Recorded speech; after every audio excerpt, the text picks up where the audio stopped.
Hi, everybody. It's Heather with Reflecting Inward Life Coaching. And a few days ago, I posted a video on trust and truth and how important it is to be true to yourself. And today I voted. And it brought back some thoughts because I believe in being true to myself. I believe that the only way I can do that is if I am well informed, if I'm aware of what I'm voting for and how it will impact me, impact those around me. Because I also believe that it's important to do what's best for the whole, personally. I believe it's important to understand how the decisions will impact everyone. And so I wanted to bring you today a little video on manipulation, because how can we make good decisions and be true to ourselves when we're being manipulated? Probably most of us have felt like we've been manipulated at some point. Manipulation is a technique used by people to get what they want. And either it's learned, like I've learned to do these things, to lie, to cheat, to steal, to make people feel guilty. That's the biggest thing with manipulation. They make you feel guilty somehow. They work with your emotions, your personal emotions, to get what they want. And sometimes they learn this as a coping mechanism. It's kind of a survival mechanism because the world they came from may have been so unstable that either by observation or by experiment, they've learned to do these things to survive, literally. However, I have seen that people pick up manipulation throughout life as well, to get just what they want, because they've learned that they can't get what they want some other way. And so I wanted to talk a little bit about how trust, truth, manipulation, all combined in a group, can be really confusing and challenging to deal with.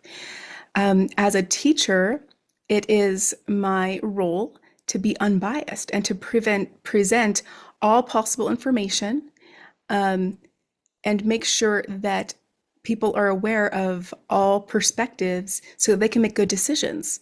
And so even as I was teaching, and even my fourth graders, we got to a lesson in social studies. And it just happened to be to land on the day that I was being observed for one of my observations by the principal. And I was required to submit my lesson plan in advance. So I did. And she responded that I needed to eliminate an entire section of my lesson. And she said that it just was, basically inappropriate, and that I should just stick to the curriculum. And I responded to her that it is in the curriculum. It's on this page in the textbook. And then I just decided I like my job. I want to keep my job. So I'll do what she's asking me to do, even though it's in the textbook. Now, I was teaching in Utah at the time, and Utah tends to be a quite conservative state. And the one little blurb in the Utah social studies book was literally like in the corner of a right-hand page, the bottom right corner of a right-hand page. It said, fake news is the presentation of information as factual that has no factual basis. I'm not quoting, but that's pretty much all it said.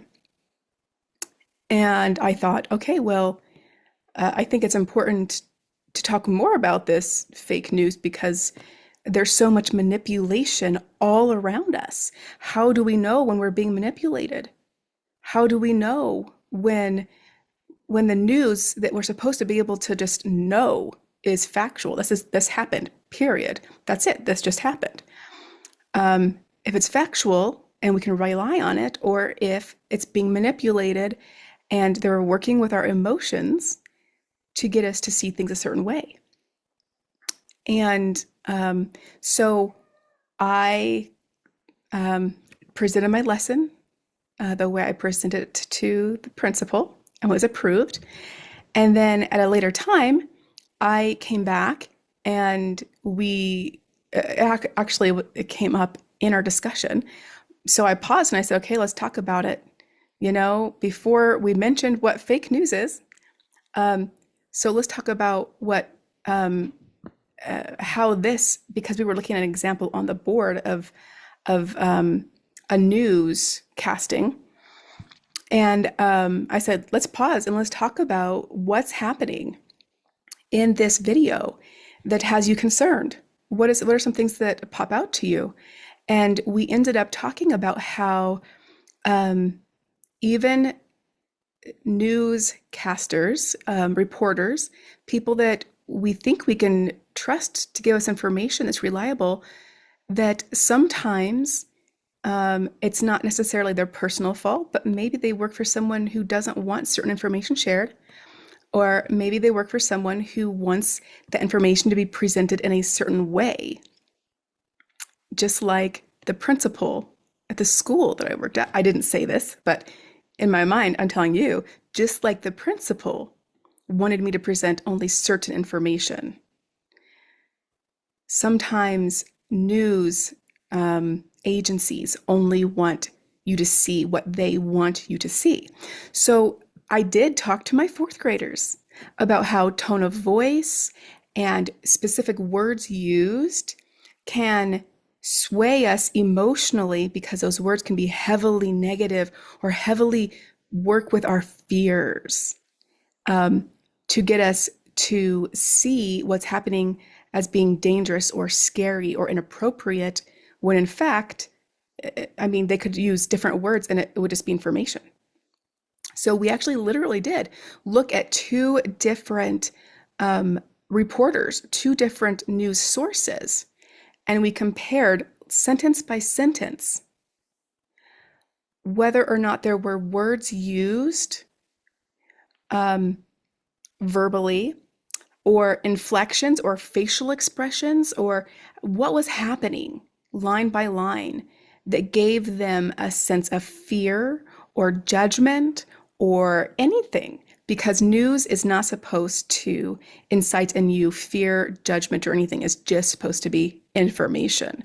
And then you process that information, right? And so because it is important for all of us to be aware of all the different things that are available to us, and how that impacts our decisions, I chose to teach my students how to be aware of when they're being manipulated. Okay, so manipulation happens in all parts of our lives. It happens politically. We can see that. The challenge becomes when we allow ourselves to be manipulated simply because the story we're being fed fits with our comfort zone. Are we allowing ourselves to be lied to because we're afraid to challenge what we've been comfortable with for so long? Now, politically, people tend to vote for the same party as their families. My students many times would repeat just the things that their parents would say. When you ask them, please elaborate more, tell me what it is about that you see as a challenge, they wouldn't know what to say, because that was never talked about in their home. They didn't have a foundation for their opinion. They only had what was fed to them. And so my question is, how many of us are living our lives just because we've been fed something? And how many of us have questioned them, those beliefs, because we have the courage to seek truth. We have the courage to say, if I'm being manipulated, they're using me, they're extorting me for their benefit, and I refuse to be extorted. if you refuse to be extorted in other ways, why would you choose to accept to be used for someone else's benefit in something as big as political matters that affect every single person with the laws that are in this nation? So, do we have the courage to step outside that comfort zone and challenge the beliefs that we have and why we have them, and to determine what we are afraid of? These people who are manipulating us are using our emotions, our fears, to get us to vote a certain way. So the number one thing really is, what am I afraid of? Are my fears of the unknown in particular keeping me from being aware of all of the information and doing what's best, not just for me, but for an entire nation? Because that's the way I see a vote. Is my vote is going to impact the entire nation. I have personal beliefs, but my personal beliefs shouldn't come before the entire nation. So things like a vote for my opponent, a vote for an independent or a Green Party or whatever, any other independent party is a vote for my opponent, is a fear tactic. And it gets a lot of people to vote for a party they would not normally vote for. As a matter of fact, I was reading research from about 5 years ago, and I believe it was the Pew Research Center, which is a highly notable research organization in America. And they did a poll and a questionnaire to ask all these American citizens what they believe about various things. They determined that even though these people declared that they were registered as Democrat or as Republican, that no matter how they declared themselves, the way they answered the questions said that really, truly, more than 80% of those questioned were moderates. And this means that if they were to suggest, based upon those polled answers, the answers the candidates gave, if they were to suggest, oh, well, based upon your answers, we would suggest that you vote for this person because their views align the most with what you've answered. That means that over 80% of the United States of America would be recommended to vote for an independent candidate.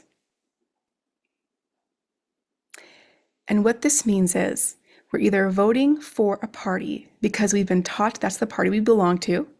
You just belong to it, and that's what you do. We've been taught that that party's beliefs are right, period, even though we can't think for ourselves and give information for ourselves as to why we feel that that is important. And this is big too, because people who aren't big politically but still vote, research shows that those people vote for the name or the picture that they see the most frequently. So if you have a sign for John Smith, and that sign for John Smith is all over, but Susie Robinson only has 5 signs up and John Smith has 5,000 signs up, people are more likely to vote for John Smith just because they see his name more frequently. If they were to be asked, what is it about John Smith that made you want to vote for them? They'd say, I really don't know. I just know that's just the name I see the most frequently. This is the problem we have with parties that have a lot of money and can afford putting commercials on every streaming source, on every news channel, everywhere, on every social media platform. They can afford to put their ads everywhere because they have money behind them. Independents don't usually. So we don't hear independents' names as much.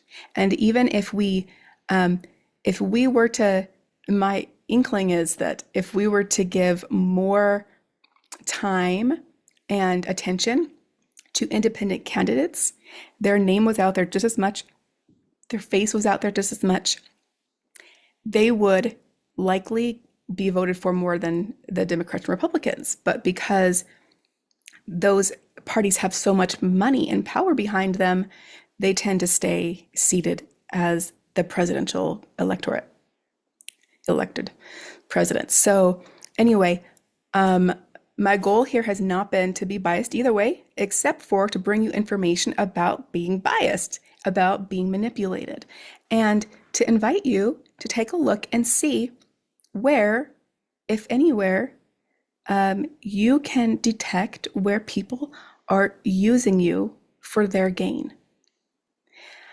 Are they using your fear against you? Are they using your the challenges that are in your life to create more fear? And take a really good look and ask yourself if what they're saying is reasonable, or if they're just trying to lift your emotions and cause you to fear over things that may not ever realistically be a problem. Okay, so I am interested in your comments and your thoughts and your questions. Please remember that another part of manipulation is using anger and using criticism. Those individuals who use criticism, gossiping, backbiting, judgment. I'm not saying offering another viewpoint, that's not judgment, but judging another person as being bad or evil, or causing people to be afraid of that person. So in other words, if you are going to criticize this video, all it really is evidence that you are afraid. People don't manipulate and don't criticize and judge and lash out at others unless they are somewhere inside of them afraid. And so I challenge you to take a look at what it is, why it is that you're angry if you're angry, why it is that you feel pressured or anxious or whatever it is, because that's why I'm now a life coach. That's my job, my role as a life coach is to help people see where their challenges are coming from, where their fears are coming from, to challenge their fears and figure out what the root is so that they never have to be afraid of that again. You should not be intimidated by your leaders. If they're intimidating you, they're afraid themselves and they're trying to force fear upon you to get what they want. Be free. Be free to vote for the person that you feel is being true to you and true to the country. And lastly, I wanted to mention, I just happened to be in my home state of Idaho for elections this year. So I have the official voter pamphlet for Idaho here. And as a good citizen, I shouldn't say good citizen, as a citizen who wants to be informed and make a good choice for the entire country, I read all of the propositions that are being voted for right now in Idaho and understood both sides of the argument. Now, if I were to turn to Proposition 1 in this article, it will tell you what the proposition is, why it's being proposed, why you would want to do it, pros and the cons, and then they allowed people to argue why against it. So there's the argument for it, the argument against it, and then both sides get a chance to rebut the opposition's arguments, So what I noticed was this. I noticed that if I were to read this to you, there are some things that are untrue on both sides. Okay, so one of them holds the four arguments for Proposition 1. Oh, by the way, Proposition 1 right now for Idaho is that right now we have a voting system where it's one person, one vote. The Proposition 1 says if you vote yes to it, we would go to a, a four-scaled, a rated system for primaries, which would allow the elector, us, those that are casting our votes, the voter, to rank the order of the presidential candidates as they prefer them. So those people who are independents, who are registered independents, can feel safe voting for their independent candidate as their primary person preferred. And they wouldn't feel like they're throwing their vote out because it opposes the two major parties, Democrat and Republican, which tend to get elected every election because of their power. So they wouldn't be throwing out their vote by voting for true to themselves, because they could put as the first, as their preferred candidate, their independent choice. And then their second candidate, they could put as, if they wanted to, a Green Party. And the third person, they'd say either Democrat or Republican. And the fourth, the opposite, whatever they didn't put for number 3, let's just say. Now, the reason why I feel that this is a good choice is because I can still vote for my independent choice. If I truly feel that they're the best for the whole of the nation, I could feel safe voting for them. And so could everyone else in the US who was willing to challenge, why do I vote for one of these major parties every time? If you feel like, yeah, like I feel like there's some pressure there. I feel like I agree with some things and not other things, but I really don't like how they try to take control all the time. Whatever it is, they can feel safe voting for another candidate and not feeling like their vote's going to just get thrown out. And guess what? If 80+% of Americans, if it would be suggested they vote for an independent candidate because looking at the way they answered questions, that's the candidate that really does align with their views. If that was suggested, 80% of Americans would be voting for an independent candidate. And who would be president? If they felt safe, if they were informed.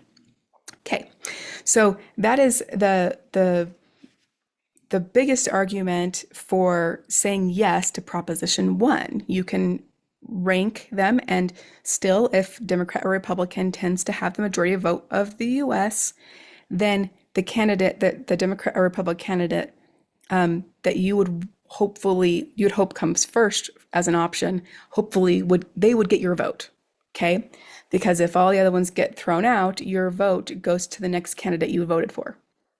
Okay, so if you hypothetically preferred a Democrat presidential candidate over Republican, let's say, for an election, and that Democrat was third on your list, third as a preferred candidate, your vote would go to the Democrat as opposed to the Republican for that final vote. So it kind of gives those who want to be true to themselves an opportunity to be true to themselves, but still say, but if we still don't have enough Americans being true to themselves, I will settle for the Democrat candidate or Republican candidate, but it allows the US to be true to themselves. Okay, so that's the reason why I feel like this Proposition 1 would benefit the US, considering all the information I just gave you about why we vote the way we vote. Okay, so Proposition 1 arguments 4 had an erroneous statement. In other words, whether or not, hopefully, if they're writing this political argument for a proposition, hopefully they understand the laws in Idaho. But so there is a potential lie, an inconsistency here, and that is that it says, quote, currently, Idaho's closed primary system blocks more than 270,000 independent voters from participating, end quote. That's actually not true. In the state of Idaho, you can be a registered anything, and when elections come around, you can vote for any candidate you want. You don't have to vote for the party that you are affiliated with. Now, I know it's not that way in all states, and it shocked me when I've lived in 11 states in 3 countries, and it shocked me to go and vote in other states because I was like, wait a minute, what's going on here? This ballot says it's the Republican ballot. This is back when I tend to lean toward being a Republican. And the person at the office said, well, yeah, you're a registered Republican. And I was like, but what if I don't want to vote for a Republican candidate? And they said, well, you have to. I have to? I'm sorry. If I register as a particular party, I have to vote for that party? I registered long before people were running for president. And I had no idea I had to change that based upon who I wanted to potentially vote for. So I was forced in that election to vote for a candidate that I was not going to vote for. I was shocked. And so know your state's laws, okay? But in Idaho, that's not the case. You can vote for any candidate, even though you're registered as a particular party, which, that's good. It's a good thing to be able to vote for whoever you want, regardless of whatever party you tend to favor.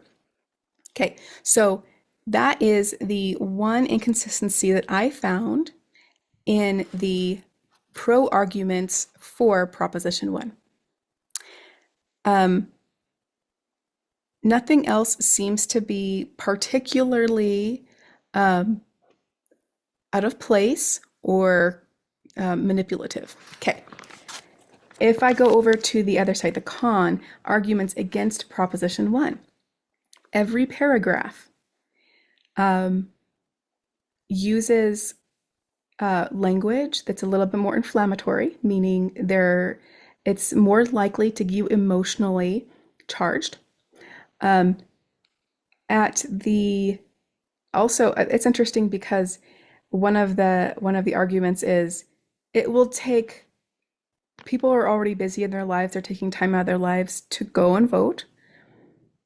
And it would it would take too much time.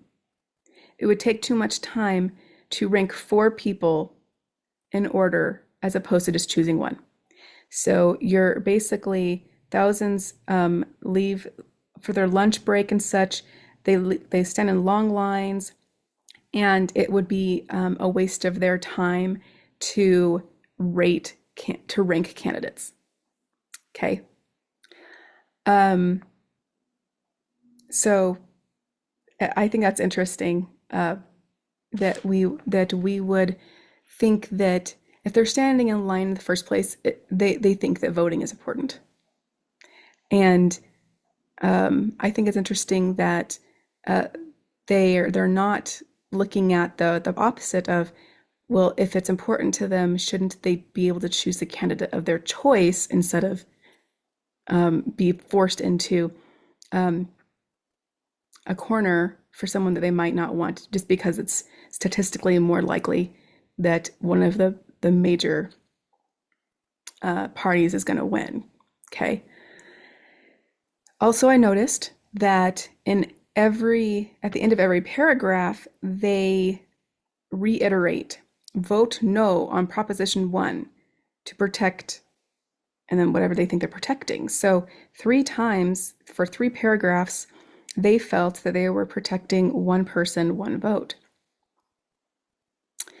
And because some of you know that I have a background in psychology, um, and I'm just going to say that it doesn't take a psychologist. You know this yourself. Um, if you repeat something over and over in conjunction with something, that's what you're going to associate with it. So I think it's interesting that this particular side is using fear tactics, the pressure. They're using psychological techniques to get you to focus on vote no to protect this, vote no to protect this, vote no. And so it's really interesting to see, dig deeper and see what they say that they are protecting. And what I kind of pulled out of this was that based upon their arguments, they're protecting, um, well, they're protecting their own political stance, of course. Um, but they're trying to put off that they're protecting um, your your personal life, so to speak. Like this is inconvenient. It's inconvenient to you. And another one was the cost because they'd have to change the tally, the ballot machines. So this is going to cost you a lot of money and it's going to be inconvenient for you. So I would just ask us to stand back and say, like I taught my 4th graders, what is the motive of the person who is writing this article? What is the motive of the person who's trying to encourage me one way or the other? Why? Why are they trying to do that? What are they protecting? What are they hiding? What is their pursuit? What are their fears? And what do I personally believe? If I were to put aside what they're trying to convince me of, what do I believe about this? So, I hope this has been beneficial to you. I hope if you have questions or concerns, let me know. Again, if you are going to criticize, judge, that's up to you. That says more about you than it says about me. But anyone who comments, I encourage you to comment. Let's have a conversation. Let's have a calm, collected, emotionally intelligent conversation. And if you have questions, I'd be happy to answer them. I hope you have a wonderful day. You are loved, you are valuable, and I can't wait to see what kind of a great conversation comes out of this and how it might possibly help you as you figure out how to be true to yourself. Have a great day.